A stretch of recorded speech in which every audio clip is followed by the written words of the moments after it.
I have watched 3 civilizations fold. Not slowly, not with dignity, but quickly, the way a fire goes out when you cover it.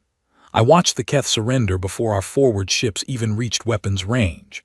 I watched the Sulari broadcast a plea for mercy so early in the engagement that my crew laughed. They actually laughed. And I did not stop them because we had not lost a single vessel in 14 consecutive campaigns. That was the Dominion's record. That was my record. My name is Vale Kor. I hold the rank of High Commander in the Dominion Expansion Fleet, and I have spent 31 years moving the border of what we own further into space that once belonged to someone else. I am not a cruel commander. I do not enjoy suffering. What I enjoy is efficiency. A campaign that ends in total submission within a standard cycle is an efficient campaign. A species that recognizes the size of what stands opposite them and lays down their arms is a species that has made a rational decision. I respect that. I have always respected that. What I encountered at the edge of the Orion Spur was not that.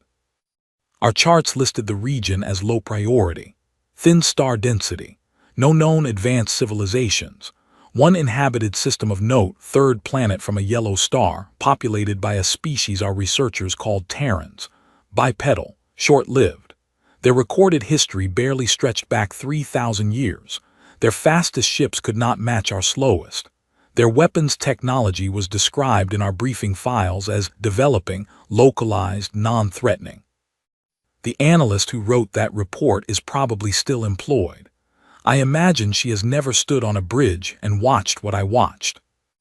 We arrived with 64 ships, cruisers, destroyers, 2 fleet carriers, and a command vessel. I had used this formation to take larger systems than this. The formation was designed to project an image as much as a threat.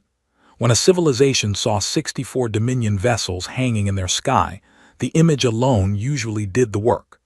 The broadcast would go out. The silence would stretch for a day or two while their leaders argued among themselves, and then someone sensible would open a channel.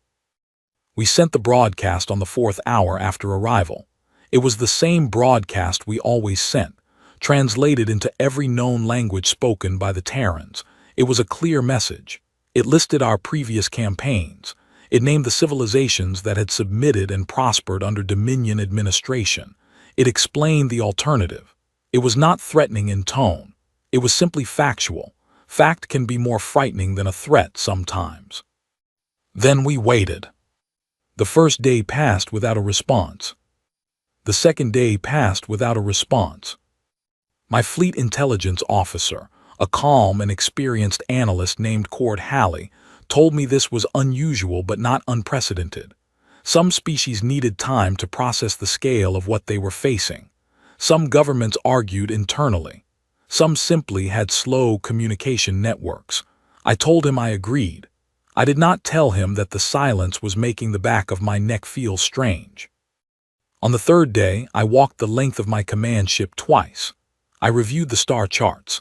I read the Terran intelligence files again, all of them, including the supplemental reports from our advanced scouts who had passed through this sector 8 months prior. The scouts had noted some debris fields, a small number of active vessels patrolling the outer system, and what appeared to be mining infrastructure on 2 of the outer moons. Nothing alarming, nothing that changed any calculation. On the 4th day, at the 6th hour, a contact appeared on our forward sensors. It came out of a debris field roughly 40,000 kilometers off our starboard bow. The debris field itself was listed in our charts as the remnant of a natural collision event. 2 planetoids that had fractured against each other sometime in the last century. The field was thick with rock and frozen gas clouds, the kind of place that was difficult to scan cleanly and easy to get lost inside. Our sensor officer flagged the contact immediately. It was a single vessel. My first thought was a scout. My second thought was a messenger, some small diplomatic ship sent to begin negotiations from a cautious distance. My third thought arrived when the ship's profile resolved on my display, and I realized it was neither of those things. It was a warship, a destroyer class by size, though its exact configuration did not match any Terran vessel profile in our database. The hull was wrong in several places. Sections of armor plating appeared newer than others, mismatched, replaced after damage. The ship carried visible scoring along its port side, the kind of long, deep marking that comes from a weapon strike at close range. This vessel had been in combat, recently enough that the repairs were still uneven. It did not accelerate toward us. It did not flee. It held its position, directly ahead of our fleet, at a distance that placed it well inside our weapon's range, but outside any defensive engagement envelope that made tactical sense. It simply sat there, in open space, between a debris field and the largest fleet it had ever had reason to encounter. I waited for the charge. When a small vessel positions itself in front of a vastly superior force with no apparent plan, the most common outcome is a final symbolic charge, a gesture of defiance. I have seen it before. I understand it, actually. There is something in certain species that would rather end on their own terms than submit. I waited.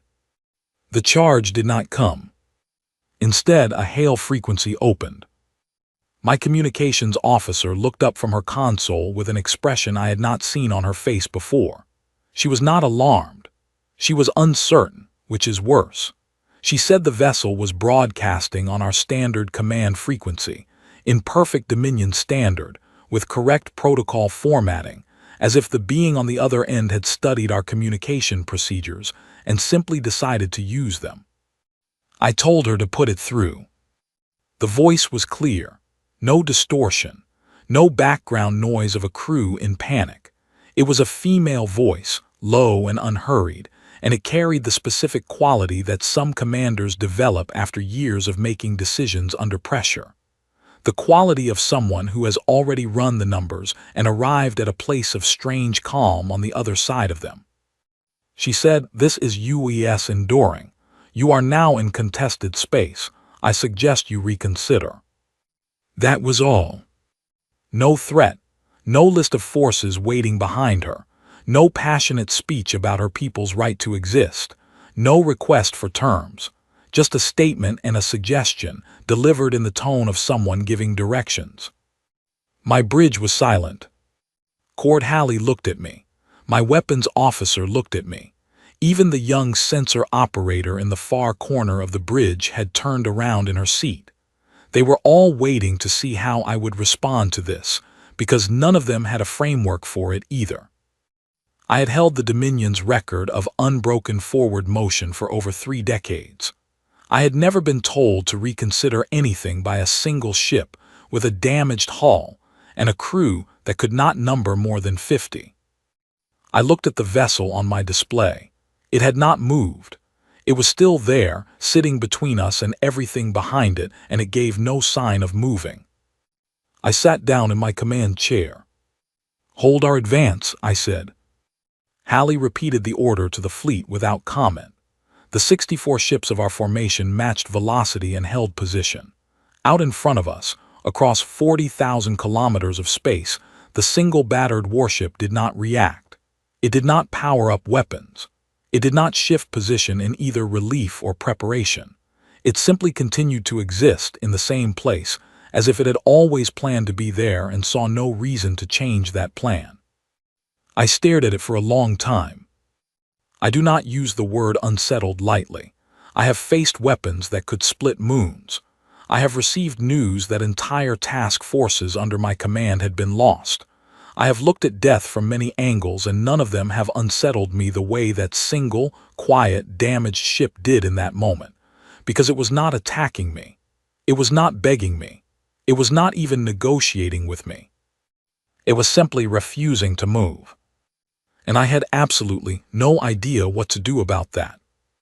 3 years before she parked the Enduring between a debris field and the largest fleet she had ever seen, Commander Yara Collins had spent 9 days in a collapsed mine shaft on Kepler Station 4, eating protein paste from an emergency tin, and listening to the sounds of a Dominion advanced scout vessel running systematic scans of the colony above her.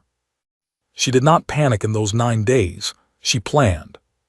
She went through everything she knew about Dominion scanning technology and figured out, correctly as it turned out, that the rock composition of the shaft walls was thick enough with dense ore deposits to partially mask a human biosignature. She rationed the protein paste to last 11 days in case she needed the extra margin. She slept in 4-hour cycles and kept a mental log of every sound she heard from the surface, cataloging what she could identify and flagging what she could not. On the 6th day, she identified the engine signature of the scout vessel as a Dominion Type 7 light reconnaissance craft, which she knew from her pre-service training had a maximum crew of 12 and a weapons payload designed for observation, not extended engagement. On the 9th day, the scout left. She climbed out of the shaft and found the colony mostly intact, though 6 of the outer storage facilities had been marked with Dominion survey tags, which meant a larger vessel would follow to assess the site for resource extraction. She filed a report. She submitted her sensor notes on the Type 7.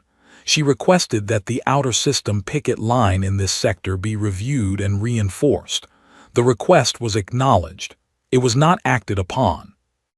That was how Yara Collins understood the situation 3 years later, when she sat in the captain's chair of the UES Enduring and watched 64 Dominion warships fill the forward display like a curtain being drawn across the sky. She had not always been the captain of the Enduring. The ship had belonged to Commander Peter Hale until 16 months ago, when Peter had been reassigned to Fleet Command on New Bristol, which was a promotion he absolutely deserved, and which left Yara in temporary command of a 30-year-old destroyer with a crew of 43 and a picket assignment in a sector most of Fleet Command treated as a formality. The Enduring's job was to watch, log contacts, and report. She was not supposed to engage anything larger than a patrol vessel. She had found the ship in better shape than its age suggested. The previous engineering team had been obsessive about maintenance, and the current one was no less devoted. Chief Engineer Owen Clark treated every system on the Enduring as a personal responsibility.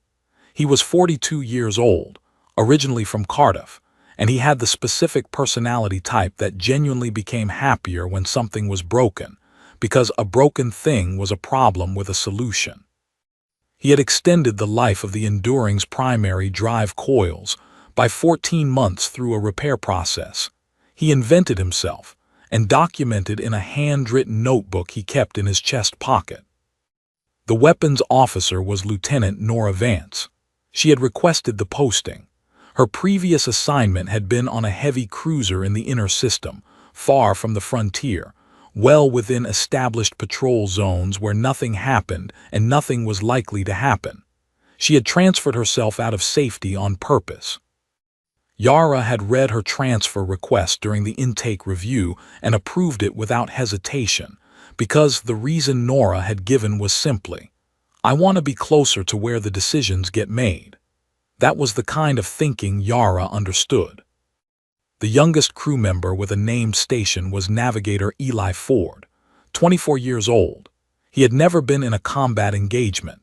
His record was entirely clean, his scores from training were strong, and he had a habit of making small notes on the physical star charts he kept at his station, even though digital charts were standard. He was, Yara had concluded early on, the kind of person who needed to feel that things were real before he could act on them. The handwritten notes were how he made space real. She had decided that was fine. When the Dominion fleet appeared on the forward sensors, Eli had been the one to call it out. His voice had not broken. He had said the contact numbers clearly and calmly, and then he had turned to look at Yara for exactly 1 second before turning back to his display. She had appreciated that second. It told her he was scared but functional. She could work with scared and functional. The fleet was 64 ships. The Enduring was 1. The math was not the kind Yara enjoyed running, but she ran it anyway, because that was what she had been trained to do, and because there was a certain practical comfort in knowing exactly how bad a situation was rather than allowing yourself to guess. The situation was very bad. Running was the obvious answer, and she spent about 30 seconds genuinely considering it. If she ran now, at maximum drive output, She could reach the communication relay at the system's edge in approximately 9 hours. She could broadcast the contact report from there. That was the mission protocol. That was exactly what she was supposed to do. She thought about the route behind her.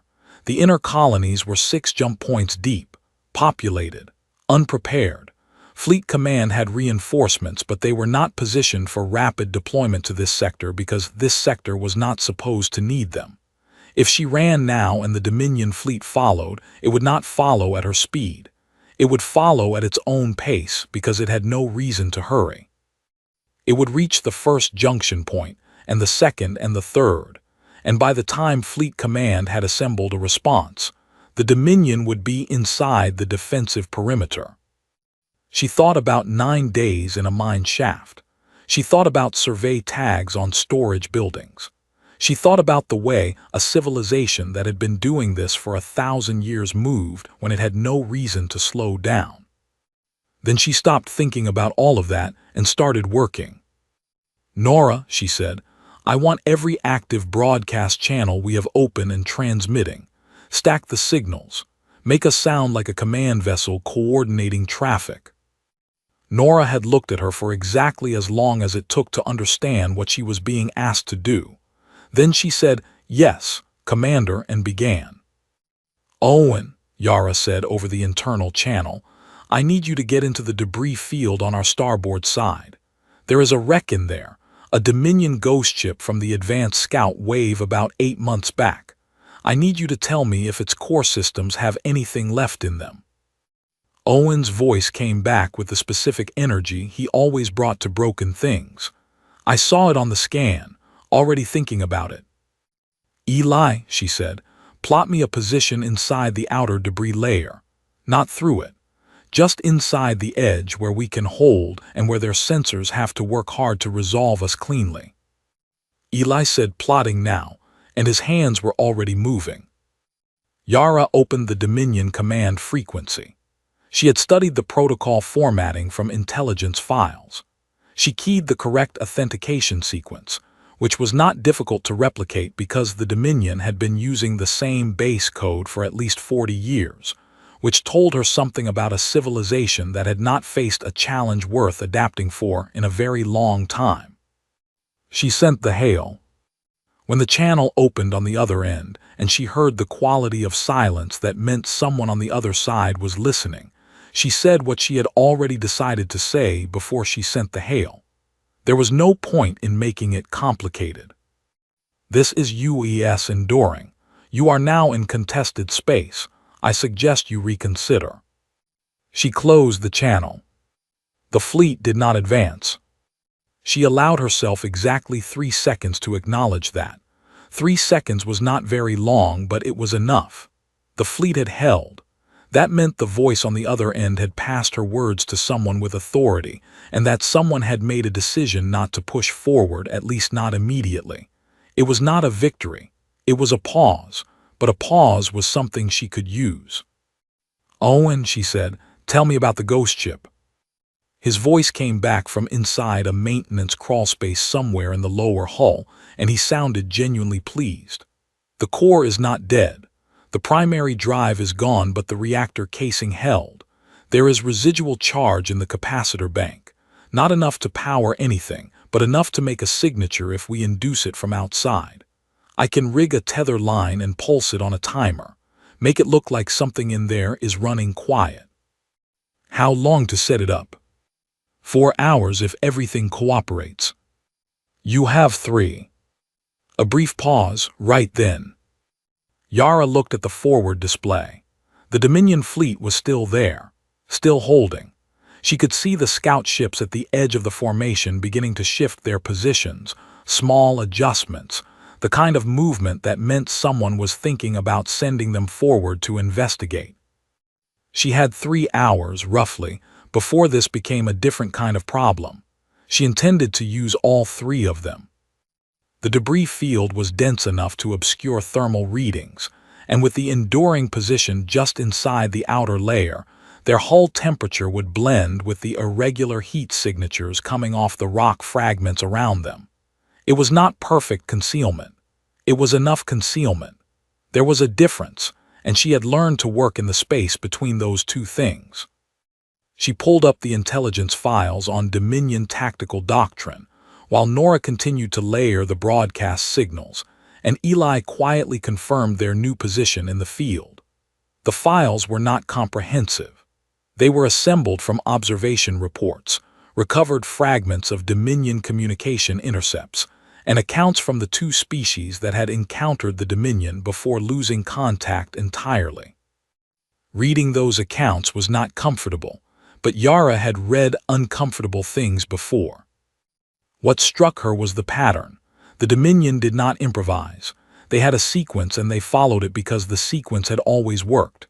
Broadcast, wait, advance, occupy. The sequence was efficient and it was correct given their history, but it was a sequence built on the assumption that the opposition would behave in predictable ways. Flee or fight directly. Request terms or collapse under pressure. She was not going to do any of those things. She was going to make the debris field feel like it was full of decisions she had already made, and she was going to make those decisions feel very expensive to test. Nora looked up from her station. Commander, one of their scout units is separating from the main formation. Yara looked at the display. One ship moving toward the outer edge of the debris field at a cautious pace, scanning as it came. She leaned back in her chair and watched it move. Let it come, she said. We are not done setting the table. Owen's voice came up from below. Commander, I am going to need something from the secondary power coupling to finish this. It will pull about 8% from our maneuvering reserves. Take it, Yara said. Pulling it now. The scout ship continued toward them, slow and careful, its sensor array sweeping the field in long methodical arcs. Yara watched the arc pattern and counted the intervals between sweeps. There was a rhythm to it, 12 seconds between each full arc rotation, which meant there was a 12-second window per cycle when the leading edge of the debris layer was not being directly scanned. She noted the number. She did not write it down. She did not need to. She was building something in her mind piece by piece, the way Owen built repairs in his notebook. Methodical, precise, not fast because fast was not what this moment required. What this moment required was patience that felt, from the outside, like confidence. She was very good at that. The Dominion scout ship reached the outer edge of the debris field and slowed further. It was close enough now that she could see it clearly on the tactical display. It was a Type 9, newer than the one she had hidden from on Kepler Station 4. Faster, better sensors, crew of 20 probably. She watched it pause at the field's edge. It did not enter.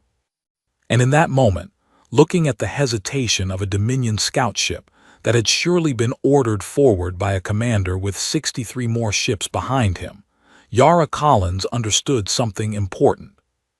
She was not the only one in this situation who was uncertain. She was simply the only one who had decided that uncertainty was a tool rather than a problem. She filed that thought away and kept watching. The ghost ship in the debris field did not have a name anymore. Whatever it had been called when it was whole was gone with the crew that had given it that name, and what remained was a drifting shell of scorched metal and silent systems that the Enduring's crew had quietly adopted as the third member of a plan that was still being built. Owen Clark had never worked on a Dominion vessel before.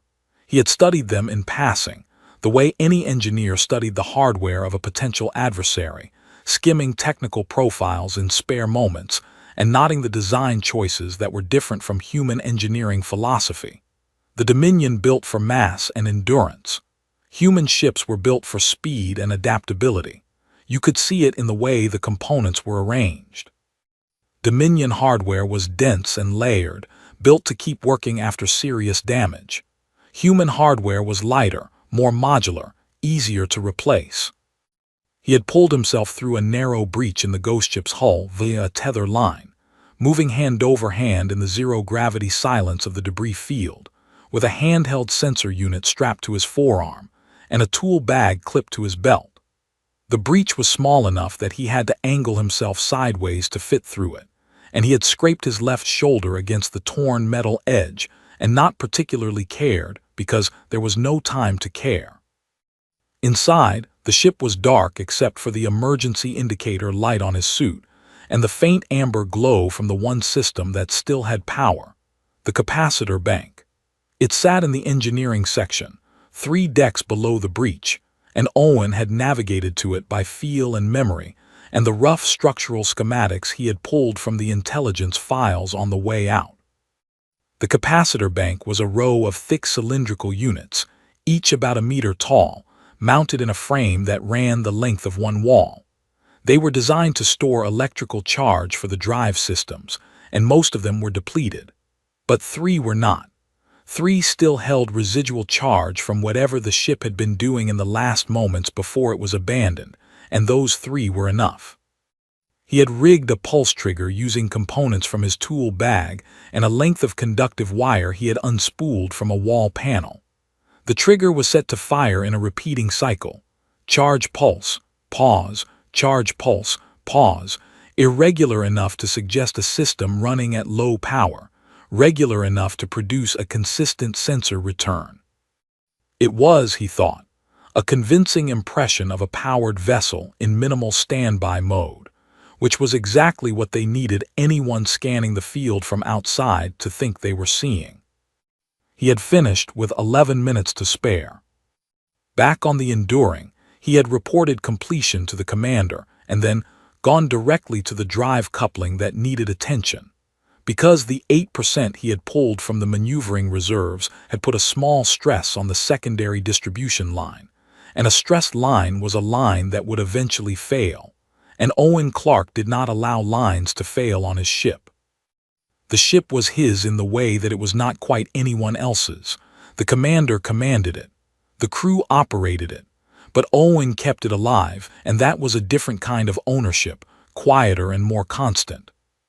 He was halfway through checking the distribution line when Nora Vance's voice came over the internal channel. "Owen, the commander wants you up front. Something is moving." He secured the panel and moved. On the bridge, Yara was watching the tactical display with the focused stillness she had whenever she was thinking faster than she was talking.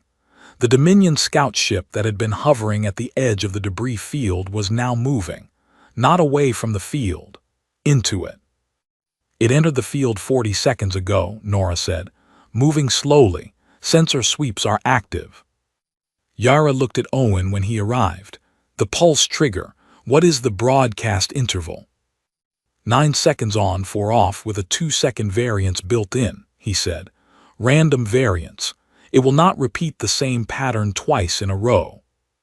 "Good." She looked back at the display. "The scout is heading toward the ghost ship.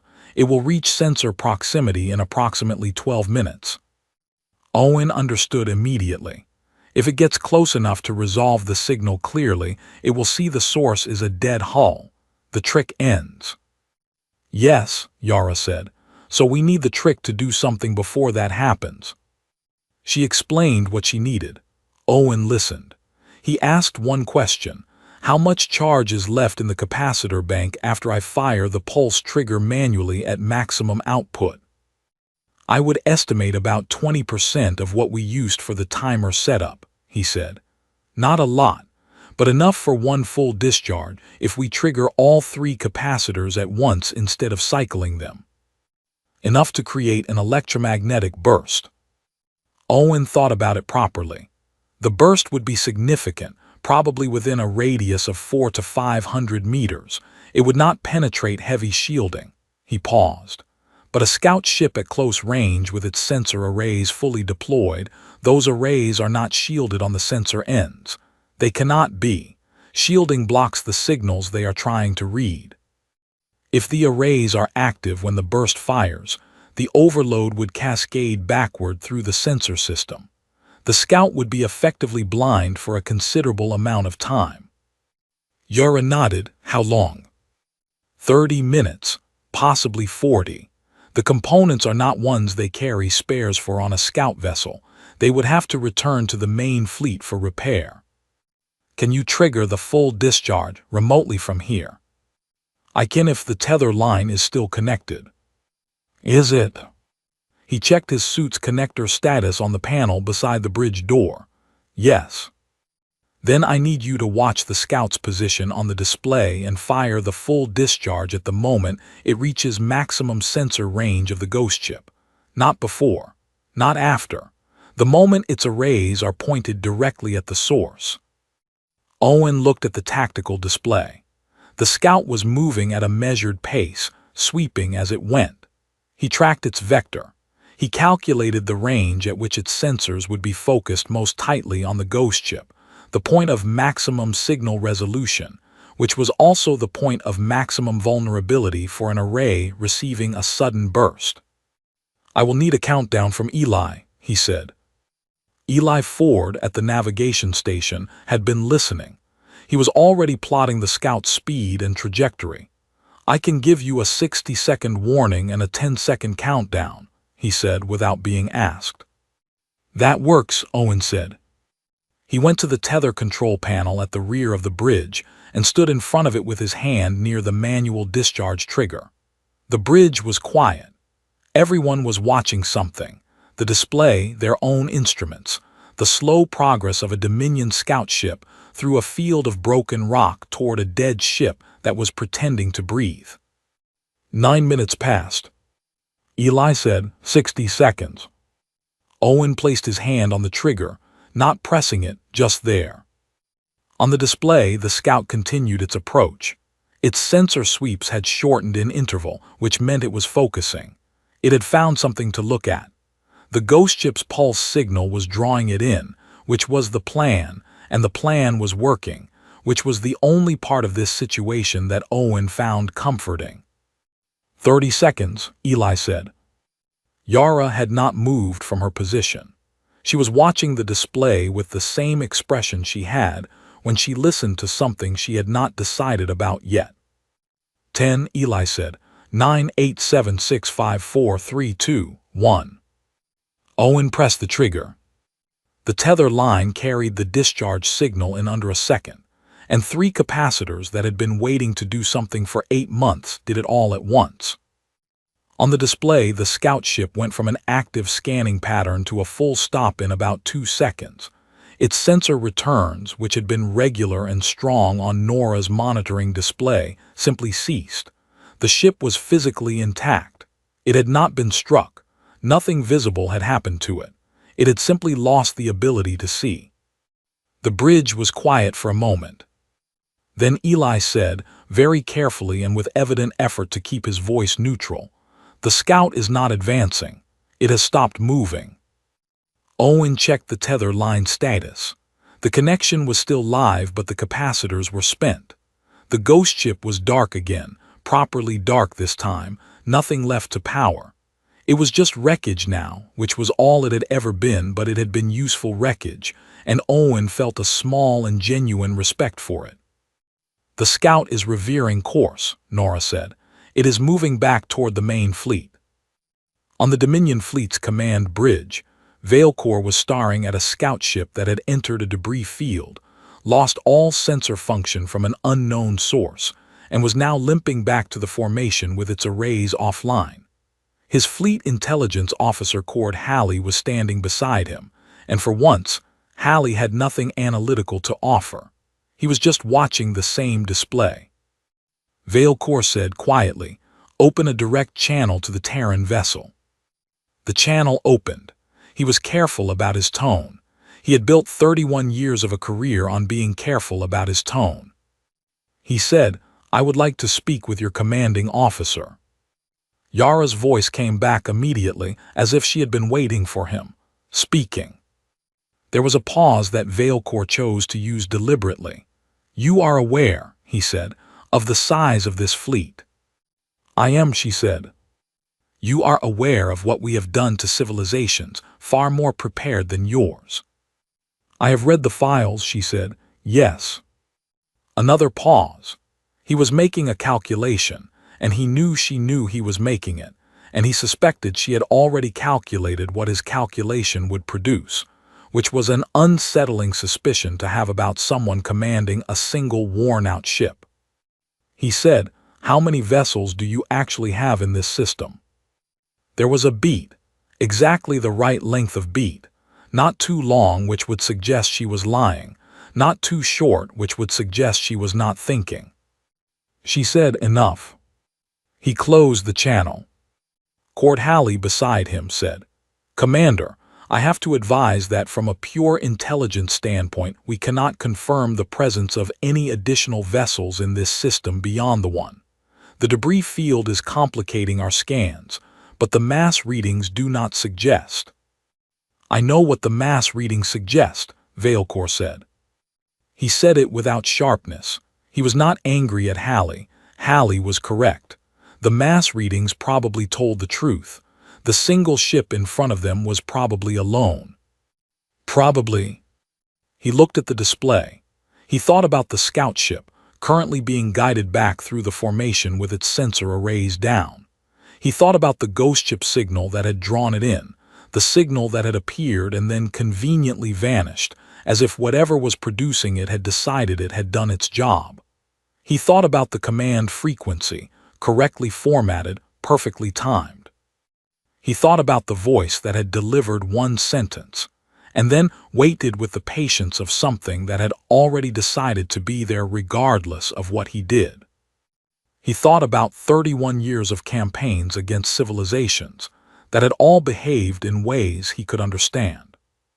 "Hold the advance," he said again. He went to the observation deck at the back of the command bridge and stood looking at the debris field. Somewhere in there was a destroyed vessel that may or may not have had something to do with the scout ship's sensor failure. Somewhere in the field's outer layer was a Terran warship that was either alone or not alone, and the question of which one was true had become, somehow, the most important question in this sector. He had not been uncertain in a very long time. He stood there for almost an hour, watching the field, and the field gave nothing back except the slow drift of rock and frozen gas, and the faint warmth of a yellow star burning patiently behind all of it. Then his communications officer said, "Commander, priority signal from Fleet High Command. Admiral Dresch is en route to this sector." Veilcore turned from the window. He knew what that meant. Everyone on the bridge knew what that meant. Admiral Dresch did not come to situations that were being handled. She came to situations that were not being handled fast enough. He looked at the display one more time. The single Terran vessel, still in place, still not moving. He did not know what was going to happen next. He was beginning to suspect the Terran commander did. The message that Yara Collins sent at the 14th hour of the standoff was not sent to the Dominion. It was sent to her navigator, and it contained one instruction written on a physical card that she had filled out by hand at her station, which she folded in half and carried across the bridge herself, and placed in Eli Ford's left hand without ceremony. Eli opened it, he read it, he looked up at her. She said, "You know what that means?" He said, "Yes, Commander." The card read, "Take everything we have collected, every sensor log, every frequency intercept, every behavioral observation. Package it for the escape pod. You leave at my order. You do not wait for a second order, and you do not come back for me. You take the data to Fleet Command. That is the mission. That is the only mission." Eli folded the card and put it in his jacket pocket. He said nothing further. He turned back to his station and continued his work. That was the moment Yara fully understood that she trusted him, not because he argued or asked for clarification or said something reassuring, but because he did not. The data package he would carry was the most important thing currently existing on the Enduring. It was not the ship itself. It was not the crew. It was the 40 hours of intelligence they had gathered on the Dominion fleet's formations, response times, sensor protocols, communication patterns, and behavioral tendencies under pressure. It was the proof that the Dominion could be made to pause, made to doubt, made to hold in place by things it did not understand. That information, in the hands of Fleet Command, would change how humanity prepared. It might change whether humanity survived. Nora Vance knew nothing about the card. She was working. Nora was almost always working. Since the standoff had begun, she had categorized every Dominion vessel in the fleet by class and estimated payload, had built a rough tactical overlay of their formation geometry, and had identified 3 specific points in the formation where the spacing between ships created a coverage gap. She had done all of this without being asked because she was the kind of person who believed that preparation for something was not the same as planning to do it, and that knowing was always better than not knowing. She brought her formation analysis to Yara at the 22nd hour. Yara studied it for a long time. The 3 coverage gaps Nora had identified were real. One of them was particularly interesting. In the rear center of the Dominion formation, there was a cluster of vessels that were grouped more tightly than the rest, and behind that cluster, partially shielded by the bulk of the warships, was a category of vessel that Yara recognized from the intelligence files as a fleet logistics ship, a fuel and munitions tender. The Dominion operated them in close proximity to combat fleets during extended operations, which made tactical sense, but also placed something very large and very full of flammable material inside the formation. The gap in coverage near that vessel was not enormous. It was about 60 degrees of arc, maybe 20 seconds wide at the Enduring's maximum sprint speed. In normal circumstances, no single destroyer would consider it. In normal circumstances, a single destroyer would not be here at all. Yara looked at the overlay for a long time. She did not say anything. Nora waited. "The railgun," Yara said. "It can fire once before the coils burn out," Nora confirmed. "We have kept them charged since hour 2. 1 shot. If I gave you a 60-degree window of approach at sprint speed, could you put a slug through that gap and hit the tender?" Nora did not answer immediately. She went back to her station and ran the calculation. She ran it 3 times, which was not because she was uncertain, but because she wanted to be honest about the margins. Then she came back. "Yes," she said, "the angle is not ideal, but at sprint speed the approach geometry lines up.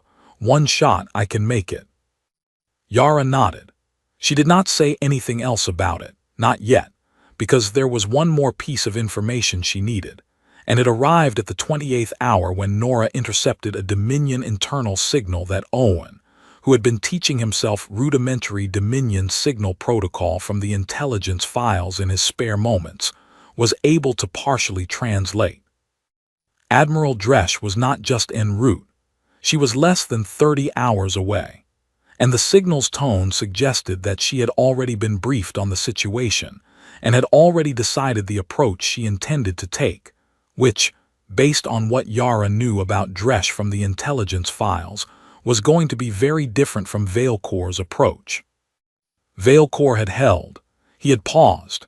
He had communicated, briefly and carefully, as if he were a person trying to work something out. Dresch, according to every record Yara had access to, did not pause. Dresch finished things. Yara called the crew together at the 29th hour, not a formal briefing. She just gathered them in the small common area near the bridge, all 43 of them, and told them what she knew. She told them about Dresch. She told them about the 30-hour window. She told them what she was considering. She did not tell them she had already decided. She let them talk. Some of them had questions. Some of them had concerns, which she acknowledged honestly. Owen asked a specific engineering question about the sprint approach, and she answered it specifically.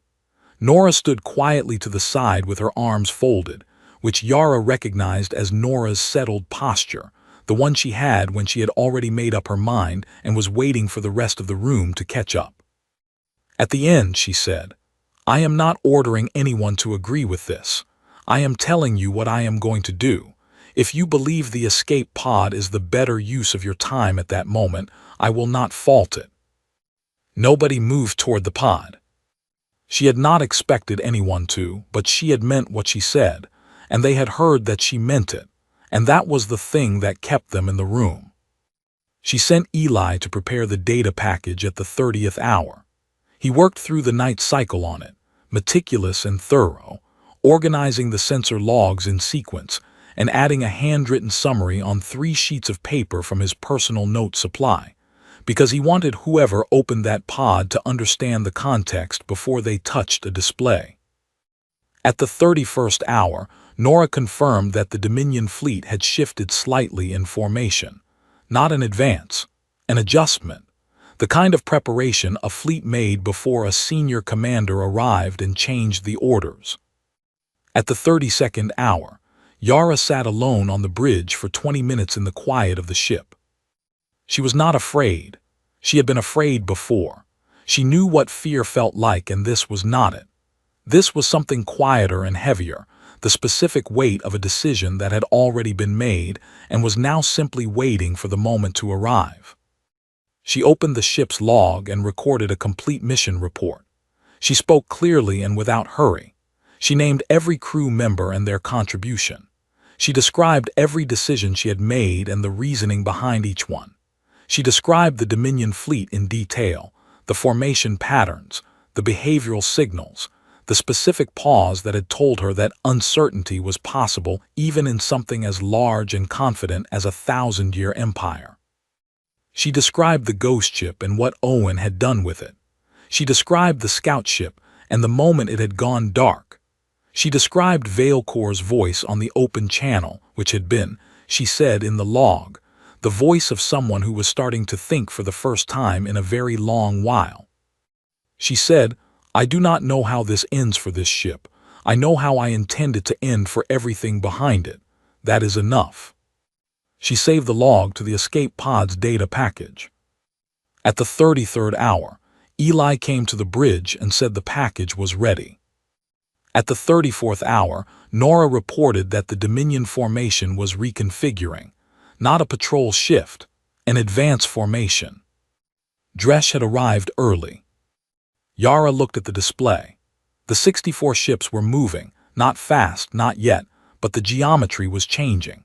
The formation was tightening into an assault configuration, which was different from the holding pattern that Veilcor had maintained, and which told her that the person now giving orders was not interested in uncertainty. She watched the tender ship in the rear center of the formation settle into its protected position, just where Nora's overlay had predicted. "Eli," she said. He turned from his station. "Go," she said. He looked at her for a long moment. He opened his mouth. He closed it.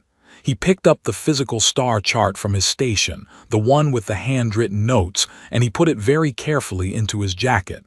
Then he said, "Commander," which was not the start of a sentence. It was the whole thing. He went. The pod launched at the 34th hour and 20 minutes. On the Dominion fleet's display, it would appear as a small, fast contact breaking from the Enduring's position and accelerating toward the inner system. Yara watched it go. She watched it until it was a point of light indistinguishable from the stars around it. Then she looked at Nora. Nora was already at her weapons console, hands ready, posture settled. Yara said, "Sprint course, you have your window." Owen's voice came from engineering. "Drive coils at 100%, ready." The Enduring moved. It did not ease into speed. It went from holding position to sprint velocity in 4 seconds, which was every gram of performance Owen had spent 16 months preparing for, and the ship vibrated with it, a deep physical hum that traveled up through the deck and into the soles of Yara's feet, and she had always loved that feeling, the feeling of a ship giving everything it had, and she was glad she could feel it now. The Dominion formation reacted. Sensor locks snapped onto the Enduring from 12 directions simultaneously. Weapons systems came online. She could see the targeting alerts lighting up Nora's board. 60 seconds to the window. The Enduring was in the open now. No debris field, no cover. Just speed and direction and 43 people who had all made a choice in a common room 32 hours ago. Nora was watching the angle calculation on her targeting display. She was absolutely still. 40 seconds. A Dominion warship on the left edge of the formation broke from its position and moved to intercept. Owen, monitoring from engineering, saw it and called the bearing. Yara adjusted course by 3 degrees, which opened the gap slightly and bought the intercept ship another 8 seconds of travel time. 20 seconds. Window in 5, Nora said. The Dominion fleet's weapons were charged. There were targeting solutions on the Enduring from multiple vessels. The only reason none of them had fired yet was that the Enduring was moving through the formation geometry in a way that made clean firing solutions briefly complicated, because it was threading between ships, close enough that a misfire might strike another Dominion vessel. Nora said, "Window." She fired. The railgun discharged once. The coils burned out immediately after, exactly as predicted, and the smell of hot metal carried through the ventilation into the bridge, and the Enduring shuddered with the recoil of a weapon built for a much larger ship being fired from a much smaller one. The slug crossed the distance in under 2 seconds and struck the logistics tender directly in the forward storage section. The explosion was not small. The tender carried fuel reserves for 43 vessels and munitions for approximately half of those, and when those things met the railgun slug and each other, the result was a pressure wave that tore through the surrounding space and struck the nearest 3 Dominion warships hard enough to disrupt their systems and force emergency maneuvering. The rear center of the formation broke apart under the shockwave. Ships scattered. Collision alerts fired across the fleet, as the tight assault configuration suddenly became a very large problem. The advance stopped. Not forever, but it stopped. On the bridge, Yara said hard about, and Owen gave her everything the drives had, which was not as much as before because one of the coil conduits had cracked under the sprint stress, but it was enough to change direction fast and run for the debris field. Damage reports were already coming in. The Enduring had taken a glancing weapon hit somewhere between the tender's explosion and the current moment, probably from a point defense system that had fired automatically. The aft section had a breach. The crew in that section had sealed the compartment and were reporting in, all of them accounted for, which was the only number Yara cared about right now. She opened the ship-wide channel. She did not say anything motivating. She said, "Hull breach aft, compartment 4. Everyone not at a station, move towards center ship. Owen, breach report when you have it." Owen said, "Working on it now." Nora said, "Commander, communication channel is open. It is Veil Core." Yara almost did not take it. She was running calculations about the breach and the drive conduit and the distance to the debris field, and the time it would take for the Dominion formation to recover enough to pursue effectively. Then she took it. Veil Core said nothing for a moment. When he spoke, his voice was different than it had been before, not emotional, something more complicated than emotional. He said, "Cease fire, all units cease fire." She realized she was hearing him speak to his own fleet, not to her. There was a different voice, sharp and flat, that said, "Commander Veil Core, you do not have the authority." Veil Core said, "I am giving the Terran crew time to reach their escape pods. Anyone who fires on that vessel in the next 5 minutes is answerable to me."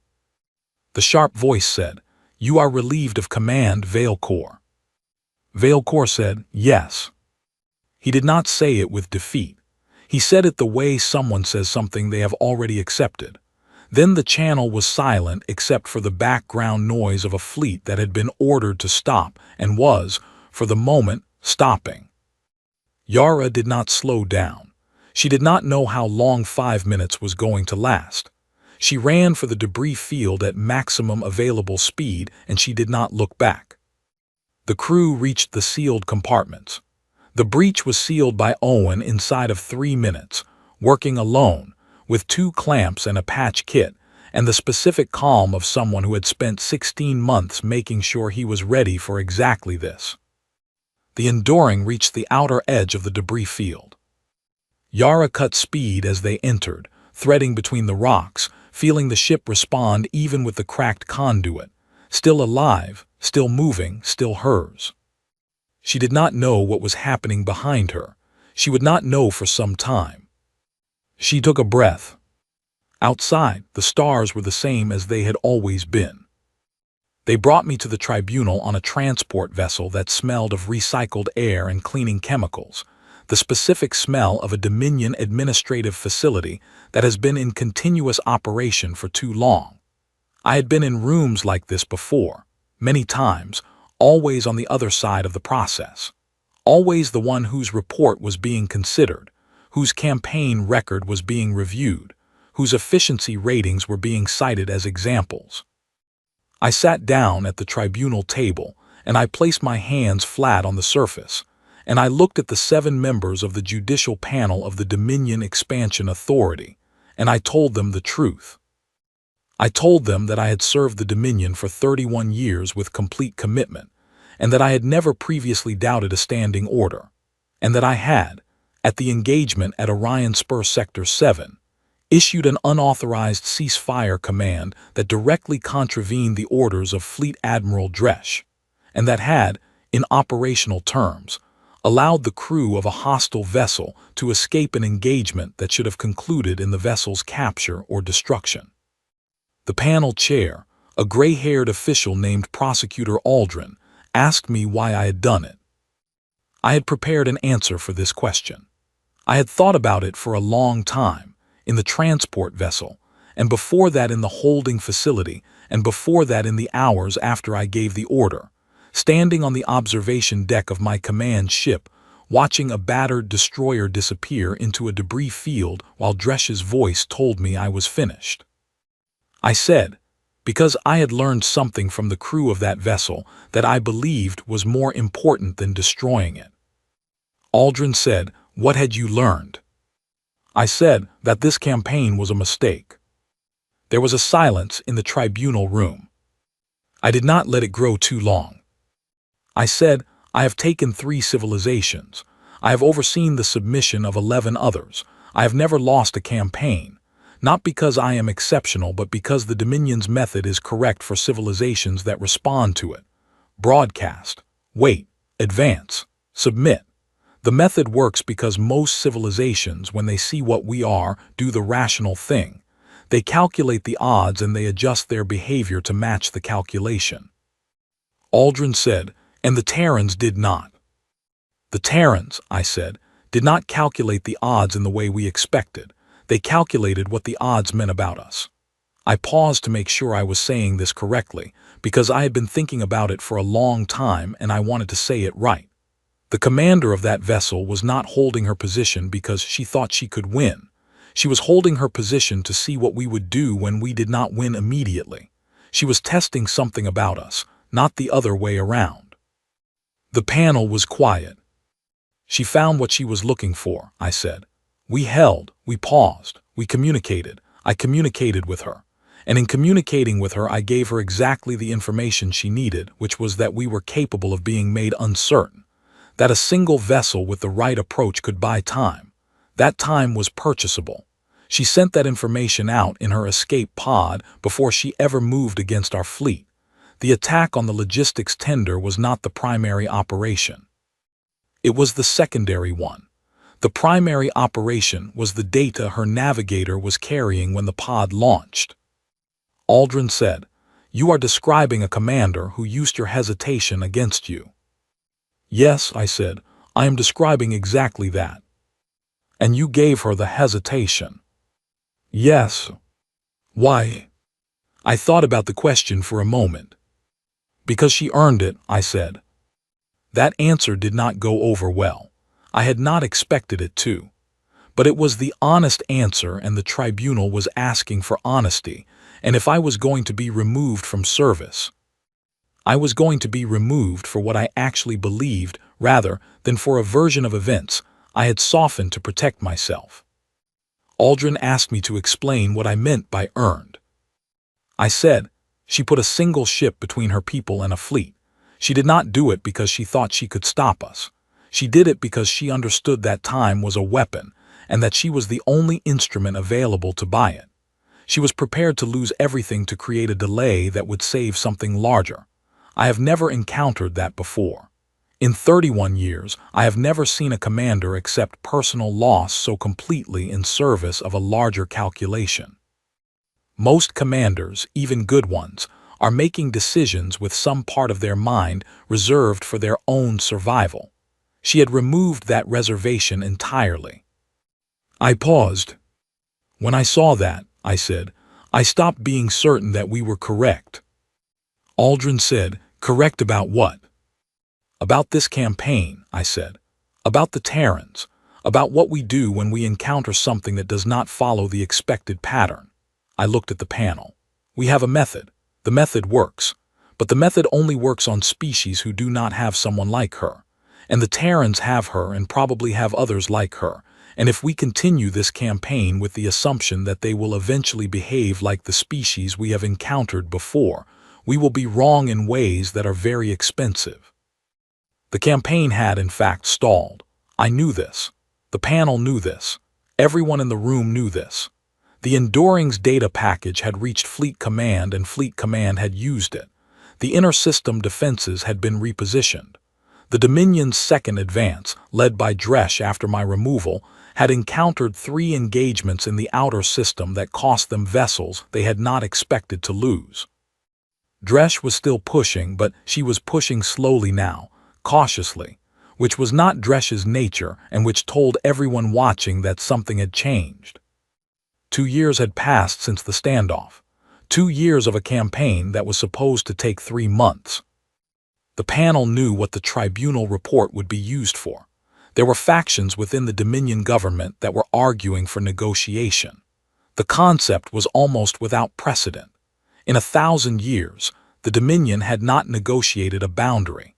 Negotiation was not in the method, but there were apparently members of the Governing Council who had read the campaign reports and the casualty figures, and had begun to wonder whether the method needed revision.